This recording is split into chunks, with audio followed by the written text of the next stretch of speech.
Gurukul International Senior Secondary School, Katohar, Kalan admissions are open for the new session 2024 to 25. Enroll now in Gurukul. Or Gurukul Public Senior Secondary School, Pakka Paro, admission open nursery to 12th class science and commerce stream. Why to choose us quality teachers with experience, activity-based learning, consistent and purposeful feedback, extra co-curricular activities, lab facility.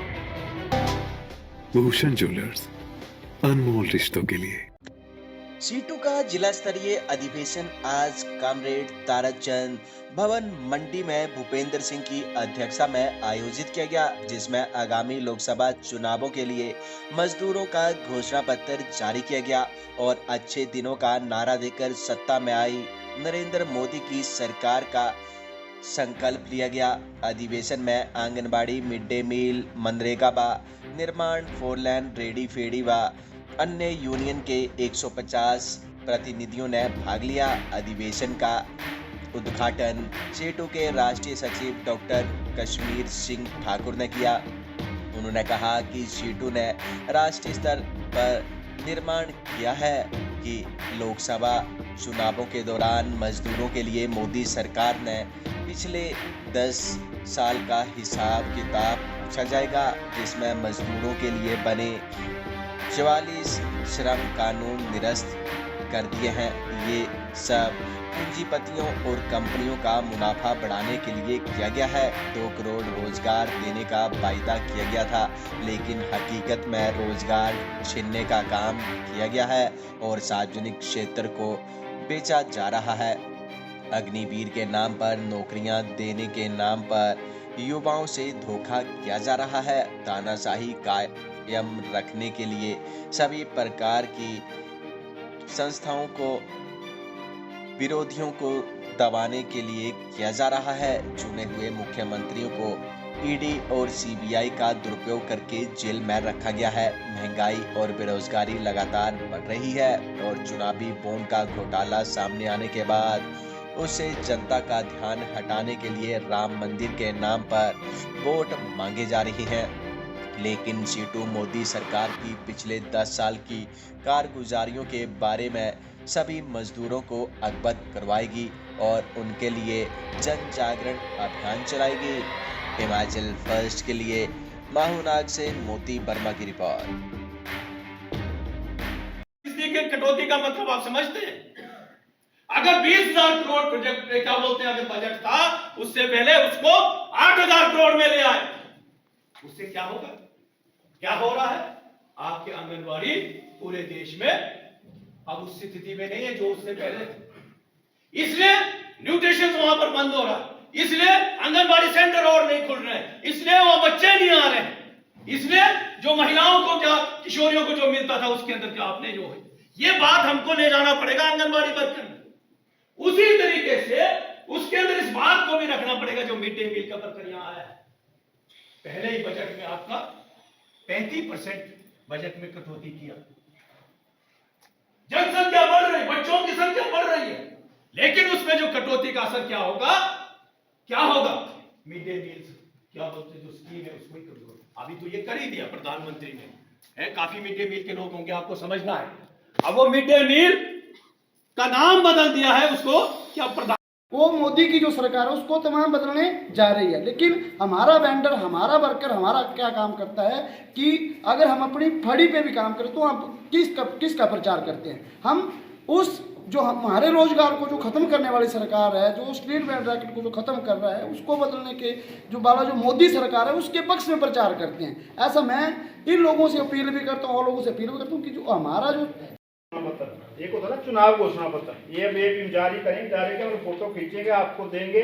आपने अभी बैठक करनी है, सबने तय करना है mid day मील वाले वर्कर यूनियन कितने घोषणा पत्र ले जाएगी, बेचेगी, मतलब वो फिर प्रोजेक्ट, ये ब्लॉक वाइज, प्रोजेक्ट वाइज आज ही ले जाने हैं। और ये आपको पहले बोल दिया वो कीमत पे, ठीक है, आज नहीं लेने एडवांस में, पर जब हम 30 तारीख को, जैसा पहले बता दिया, 1 को शुरू करेंगे, 30 तारीख को यही इसी हॉल में फिर मीटिंग हम करेंगे अपने सभी यूनियनों की इकट्ठी, जैसे आज कर रहे हैं। इतने ना भी होंगे पर जो 40-50 मेन लोग होंगे हर प्रोजेक्ट से, उस दिन बताएंगे कि हमने कितने ये घोषणा पत्र नीचे लोगों को तक पहुंचाए, कितने पर्चे, कितनी जगह हम गए, पूरी रिपोर्ट के साथ। तो अभी आप जब बैठेंगे तो आपने एक कोटा भी लेना है कि हमें इतने घोषणा पत्र चाहिए, इतने पर्चे चाहिए। जब ज्योति बसु को प्रधानमंत्री बना रहे थे तब एचडी देवेगौड़ा नाम आ गया न्यायिक, जिसका नाम लोगों ने कल्पना ही नहीं की थी। और एचडी देवेगौड़ा का नाम आने के बाद इस देश में करोड़ों लोगों के लिए कानून बन गया। क्या कानून? Building and construction worker act. गांव के निर्माण मजदूरों के लिए, मिस्त्री के लिए, मजदूर के लिए कानून बन गया। पेंशन का प्रावधान हो गया। वो सरकार कांग्रेस की नहीं थी, वो सरकार बीजेपी भी नहीं थी। इसलिए बीजेपी के मोदी के बदले कालू राम बन जाए, चाहे पर मोदी नहीं चाहिए, कोई बन जाए। और कोई बनेगा, राहुल गांधी नहीं बनेगा, मैं गारंटी आपको, ये मेरी हमारे CA2 के हमारा तजुर्बा क्या है। जब जब भी जो है मिली जुली सरकारें बनी देश में, उस समय मजदूरों को फायदा हुआ, उसका मजदूरों पर हमला कम हुआ। मनरेगा का कानून कब आया? 2005 में, जब लाल झंडे का समर्थन था सरकार को, तो गांव के गरीब लोगों को रोजगार मिला MNREGA. Right to information act आया, RTI। उससे पहले 1906 का होगा, इंडिया गठबंधन का होगा, इसलिए वो चर्चा में नहीं फंसना। जो देश को बेच रहा है उससे कोई भी बेहतर हो सकता है। महिलाओं पर जो हमला कर रहा है उससे कोई भी बेहतर हो सकता है। ज्यादातर महिलाएं हैं यहाँ, काफी संख्या में।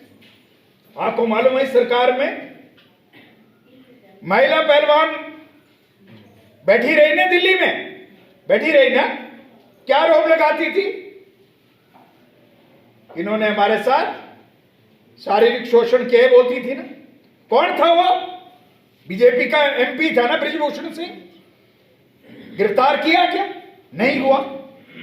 और ऐसा नहीं है, बीजेपी के राज में दर्जनों बीजेपी के नेता हैं जो बलात्कारी रहे हैं, कोई कार्रवाई नहीं हुई। कुछ नाम मैंने लिखे निकाले कहीं से। एक मेघालय का है, उनका उपाध्यक्ष था, 3 साल की बच्ची के साथ रेप किया। 3 साल की, बीजेपी का नेता। ऐसे दर्जनों लोग हैं। जो एक राम कुमार गौड़ है मध्य प्रदेश का, उसने किया, बलात्कार के केस में है, परंतु कोई अंदर नहीं है। और चेहरे में बेनकाब हो जाएंगे तो हिमाचल प्रदेश में भी काफी है। इसलिए जो है ये महिलाओं की सुरक्षा की बात करते हैं। मणिपुर में क्या हुआ आपको मालूम है? मणिपुर में महिलाओं का नंगा घुमाया बीजेपी की सरकार में। ये बीजेपी की सरकार है। कोई अंदर हुआ? कोई गिरफ्तार हुआ? कोई नहीं हुआ। ये महिलाओं का उत्पीड़न करने वाली पार्टी है। इसलिए जो है इनको सत्ता से बाहर जितना जल्दी किया जाए तभी महिलाओं को सम्मान मिलेगा। और इसलिए मैं आपसे ये कहना चाहता हूं, इस चक्कर में मत फंसो, डिबेट में मत फंसो। मोदी के बाद दूसरा कौन? मनमोहन सिंह का नाम कोई जानता था कि प्रधानमंत्री बनेगा? नहीं थे। तो सोनिया गांधी का नाम आगे आ रहा था। तो बीजेपी वालों ने क्या कहा?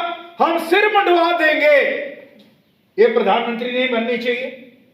सिर तो नहीं मंडवाए, पर मनमोहन सिंह बन गया और कुछ देश में थोड़ा बहुत कुछ आगे बढ़ा। इसलिए जो है जो देश को बेच रहा है, महिलाओं पर हमला जो कर रहा है, उसको जितना जल्दी गद्दी से उतारा जाए उतना बेहतर है। इसलिए मजदूर जमात के सामने आज हमारा सबसे बड़ा हमारा कर्तव्य है आज। परंतु आज अगर जनतंत्र को बचाना है, मजदूरों के नेताओं को, मजदूरों को जेलों से भरने से बचाना है, रोजगार की गारंटी करनी है, तो मोदी को हटाना पड़ेगा। ये हमारा कर्तव्य, हमारी जिम्मेवारी है। तभी हम आगे बढ़ सकते हैं, अपने अधिकारों के लिए लड़ सकते हैं। ये मुख्य 2-3 बातें जो रहेगी, बाकी प्रेम गौतम ने